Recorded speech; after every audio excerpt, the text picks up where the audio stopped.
సమస్యలు పరిష్కరించాలని చెప్పి గత 2 రోజులుగా అనేక రకాలుగా నిరసన కార్యక్రమాలు తెలియజేస్తున్నటువంటి ఆశా వర్కర్లకు నిన్న రాష్ట్ర వ్యాప్తంగా చలో హైదరాబాద్ కార్యక్రమాన్ని విజయవంతం చేసే విధంగా ఆశా వర్కర్లందరూ కూడా తమ సమస్య పరిష్కరించాలని చెప్పి కాంగ్రెస్ ప్రభుత్వం మరి 18,000 రూపాయలు కనీస వేతనం ఇవ్వాలని చెప్పి అదేవిధంగా పిఎఫ్ ఈఎస్ఐ సౌకర్యం కల్పించాలని చెప్పి ఉద్యోగ భద్రత కల్పించాలని చెప్పి అనేక రకాల డిమాండ్స్ పైన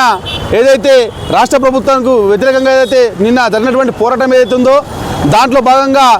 ఆశా వర్కర్స్ కనీసం వాళ్ళు మహిళలు అన్నటువంటి గౌరవం లేకుండా కనీసం ఈ రాష్ట్ర ప్రభుత్వానికి పూర్తి స్థాయిలో మన ఆరోగ్య వ్యవస్థలో వాళ్ళు కాపాడుతున్నటువంటి పనిని కనీసం గుర్తించకుండా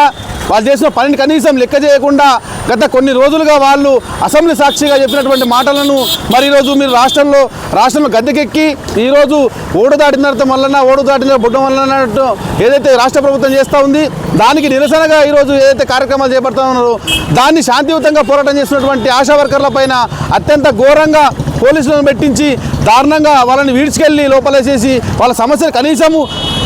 వినతి పత్రం ఇద్దామంటే చెప్పి కూడా ఇచ్చేటటువంటి పరిస్థితి లేకుండా పోతున్నది. కనీసం మాట్లాడదామని యూనియన్ నాయకులతో అని చెప్పి అంటే మాట్లాడే పరిస్థితి లేదు. వాళ్ళందరినీ ఈరోజు బేషరతుగా కేసులు పెట్టి వాళ్ళందరినీ విడిపించాలని చెప్పి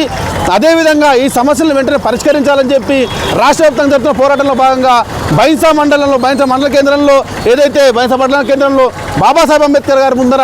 చెవులు మూసుకొని కళ్ళు మూసుకొని నోరు మూసుకొని తమ నిరసన తెలుపుతున్నటువంటి ఆశా వర్కర్లకు జనసేన పార్టీగా పూర్తి స్థాయిలో మేము మద్దతు తెలియజేస్తూ ఉన్నాము. ఎందుకనంటే వాళ్ళు చట్టం బాబాసాహెబ్ అంబేద్కర్ ముందర ఎందుకు చేయాల్సి వస్తుందంటే చట్టం ఎవరికైనా సరే ఎవరు చుట్టం కాదని చెప్పి అనేటువంటి విషయాన్ని మేము గుర్తు చేస్తూ ఉన్నాము. ఈ రాష్ట్ర ప్రభుత్వంలో కనీసం మహిళలకు ఉన్నటువంటి హక్కులు కూడా కనీసం కాలు రాస్తూ ఉన్నటువంటి పరిస్థితి కనబడతా ఉంది. కాంగ్రెస్ ప్రభుత్వం మీరు ఏదైతే చేస్తున్నటువంటి పని ఏదైతే ఉందో కేవలం కాంట్రాక్టర్లకు బడా పెట్టుబడిదారులకు మాత్రమే మీరు పనిచేస్తూ ఉన్నారు తప్ప ఉడిగా చేస్తున్నారు తప్ప రాష్ట్ర ప్రభుత్వంలో కనీస వేతనం పని ఇవ్వకుండా పనిచేస్తున్నటువంటి వాళ్ళకి మాత్రం మీరు ఎలాంటి సాయం చేస్తారని చెప్పిన విషయాన్ని మేము గుర్తు చేస్తూ మరి వీళ్ళకి నిరసన కార్యక్రమాన్ని భవిష్యత్తులో కూడా పోరాటానికి కూడా పూర్తి స్థాయిలో మద్దతు తెలియజేస్తామని చెప్పి తెలియజేస్తా ఉన్నాము. ఆశా వర్కర్ల ఐక్యత.